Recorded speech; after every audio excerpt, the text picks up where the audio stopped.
6वी फेरी चालू आहे. जवळपास 1,70,000चा आकडा तुम्ही गाठला पाहायला मिळते. मतदान बारामती आपल्याला झालेलं आहे. रेकॉर्ड ब्रेक बारामतीमध्ये झालेला आहे. बूम खाली घ्या. खरं तर दादानंतरची ही पहिली निवडणूक आहे. मला कधीही वाटलं नव्हतं की मला अशा प्रकारच्या निवडणुकींना फेस करावं लागेल. मन खरं तर खूप भरून येतंय.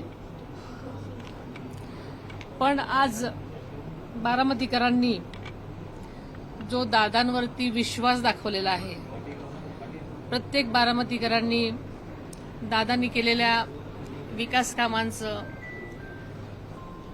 प्रतीक म्हणून आज त्यांना जी भावांजली वाहिलेली आहे असंच मी म्हणेल. कारण जे मतदान आहे ते बारामतीकरांनी आदरणीय दादांवर दाखवलेला विश्वास, त्यांनी आजपर्यंत केलेली त्यांची सेवा आणि दादांनी केलेलं जनतेवरचं प्रेम हे त्यांनी त्यांच्या मतातून दिलेलं आहे. विकासाचा वादा वहिनी आणि दादा असा एक सोशल मीडियावर ट्रेंड आहे. वहिनी काय काय आश्वासन देऊ पाहतायत बारामतीकरांना?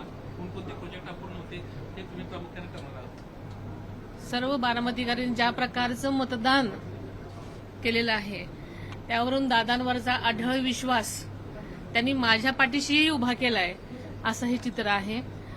दादांना आदरांजली वाहतानाच माझ्यावरचा विश्वास जो त्यांनी मला दाखवलेला आहे त्याबद्दल मी तमाम बारामतीकरांचं खरं तर आभार मानते.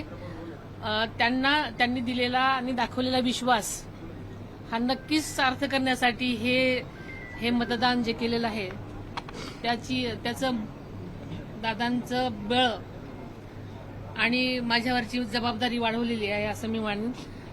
आणि आपल्याला सगळ्यांनाच माहिती आहे की मी जे हे पाऊल उचललेलं आहे आजपर्यंत बारामतीकरांना अजितदादांनी ज्या विकास कामांमध्ये विकासाची स्वप्न दाखवलेली आहेत, अनेक त्यांच्या गोष्टी आहेत आणि ते पूर्ण करण्यासाठी आम्ही बारामतीकरांबरोबरच माझी जबाबदारी आता वाढलेली आहे आणि ती नक्कीच पूर्ण करण्याचा विश्वास बारामतीकरांना वाटतोय.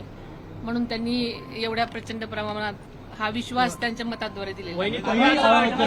बारामतीकर तुमच्या मागे उभे राहिले तसं अख्खं पवार कुटुंब ठामपणे तुमच्या मागे उभं राहिलं होतं कठीण प्रसंगात. तुम्ही काय ट्विट सांगाल? सुद्धा केलंय की विजयानंतर कुणी गुलाल उधळू नका, विजयात जल्लोष साजरा नका करू. काय नक्की तुम्ही संदेश? हा जो विजय आहे खरं तर बारामतीकरांना अशा प्रकारची निवडणूक हवीच नव्हती. कारण बारामतीकरांनी त्यांचं मतदान केलेलं आहे ते स्वतःच्या मनामधला विश्वास, प्रेम आणि दादांच्या प्रती जी त्यांची भावना आहे ही त्यांच्या मतातून व्यक्त केलेली आहे. आणि म्हणूनच हा जो त्यांचं मत आहे हे अनुभवायचं आहे. ही खरं तर निवडणूक किंवा ही वेळ ही जल्लोषाची नाही, ही तर सगळ्यांनी मिळून एक प्रकारची आदरांजली देण्याची आहे. म्हणून बारामतीकरांनाही हेच वाटतंय. पण काही लोकांना उत्साह असतो त्याच्यामुळे मला असं वाटतं की ही जी निवडणूक आहे आणि हा जो विजय आहे हा आदरणीय दादांना वाहिलेली आदरांजली असल्यामुळे आम्ही सगळ्यांनीच दादांना ज्या प्रकारची शिस्त आणि संयमाची सवय होती त्या प्रकारे त्यांनी दाखवावं अशी मी त्यांना विनंती केली. पवार कुटुंब तुमच्या मागे ठामपणे उभं होतं. या भावनिक क्षणी कुटुंबातल्या लोकांना काय सदस्यांना काय सांगायचं कठीण प्रसंग होता. भावनिक तुम्हाला अभिनंदन करण्याकरता ठामपणे उभे राहिले कुटुंब. बारामती हे माझं कुटुंब आहे आणि सगळ्याच माझं स्वतःचं कुटुंब सुद्धा ह्या सगळ्याच ह्याच्यामध्ये सामील झालेलं आहे. तुम्हाला माहिती आहे की आदरणीय पवार साहेबांनी सुरुवातीलाच उमेदवार न देण्याचा जो त्यांनी प्रयत्न केलेला होता हीच त्याची मागची भावना आहे. आणि संबंध माझं कुटुंब आणि बारामती हे माझं कुटुंब आहे त्याच्यामुळे सगळेच याच्यामध्ये आपण आणि आभार दौरा किंवा आभार सभा काही घेणार आहात? आता मी जेव्हा बारामतीला जाईन तेव्हा नक्कीच सगळ्यांमध्ये जाणार आहे, दौरा करणार आहे. पवार साहेबांकडनं हा शेवट नाही तर ही सुरुवात आहे. काय नेमकं यातून संदेश तुम्हाला द्यायचा आणि महाराष्ट्रात अशा पद्धतीनं हा संदेश कशा पद्धतीनं तुम्ही स्वतः पोहोचवण्याचा प्रयत्न कराल? खरं तर अशा अचानक झालेल्या आघातामुळे ही निवडणूक किंवा मला कधीही वाटलं नव्हतं की मी आपल्यासमोर उभी राहीन.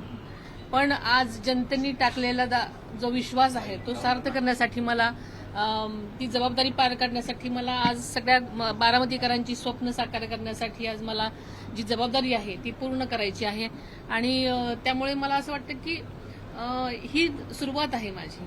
पवार साहेबांकडनं फोन वगैरे आला का? पवार कुटुंबियांकडनं तुम्हाला शुभेच्छा? जवळपास अपक्ष उमेदवार जवळपास 22 उमेदवार उभे होते.